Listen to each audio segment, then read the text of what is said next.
I also want you to know that as I stand here today, I am coming off steroids, which have bloated my body and depressed my spirits in recent weeks, but which have also helped me recover from some fairly brutal treatment I have received for the recent progression of my disease.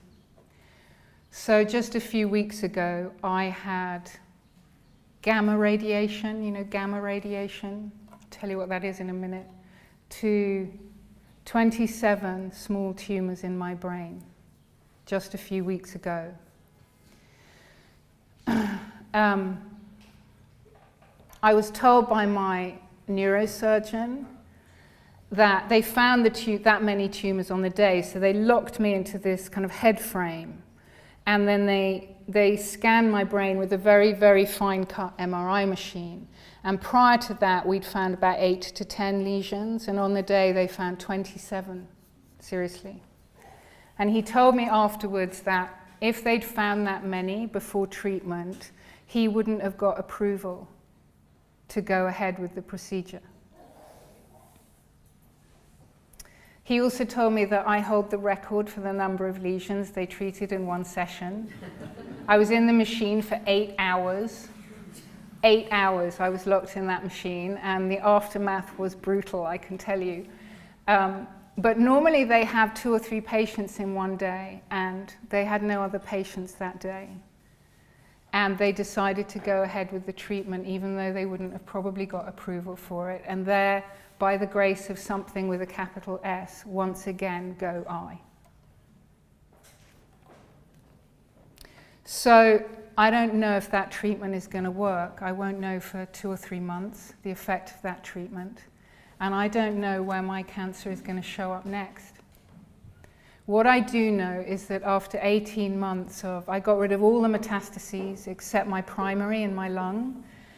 And I had been holding steady in that situation for about 18 months. And what I now know is that the blood-brain barrier is now resisting the treatments that I've been on, and my disease is on the march again.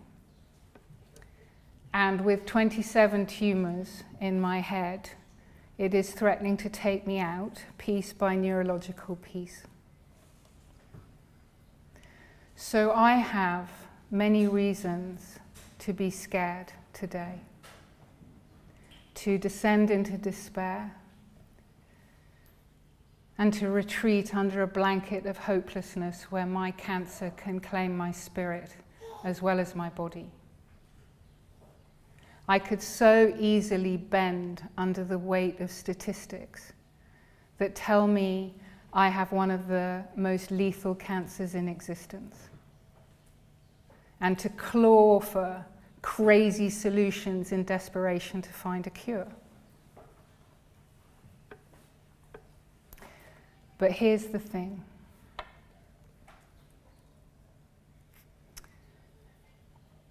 Well, let me be honest with you before I tell you the thing. Some days I feel so blue I can hardly breathe for wishing something different. I can hardly lift my daughter into my heavy arms for wanting this living on a knife edge to end and a cancer-free day to dawn. I have those days, plenty of them. But the thing is this: even though I'm not clear of cancer, most of the time I'm free of it. I'm free of the fear it feeds on. And I'm free of all the harrowing implications it fires like a loaded gun the moment its name is spoken out loud. I am not a prisoner of cancer. At times, I am a prisoner of my own mind and of the horrifying meanings I give cancer and all the additional emotional suffering that piles on top of my inevitable and sometimes necessary physical pain. When I see cancer as my inevitable killer, I suffer. When I see it as the enemy, I suffer. When I see it as the thief that is robbing me of my health, happiness, and future, I suffer. When I see it as denying me the right to raise my child into adulthood and wrap her in my safety until she is self-assured enough to run headlong into her destiny, I suffer. I suffer big. And a dark cloud hangs over my days. And on those days, I miss this moment. I miss this embrace with my daughter. I miss this opportunity to teach her something that matters. I miss this breath, this sentence, this lucidity,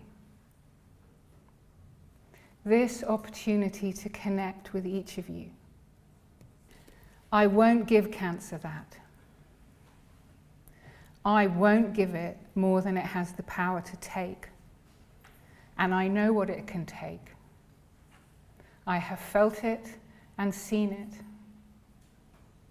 In the past 21 months, I have made many friends through this disease, and I have lost more of them than I care to count.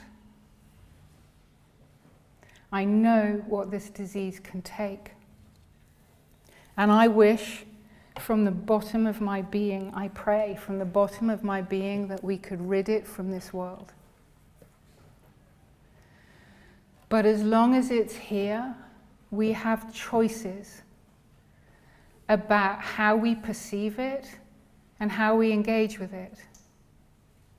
We have choices about how we respond to it and treat it. We have choices about how we live with it and how we die with it.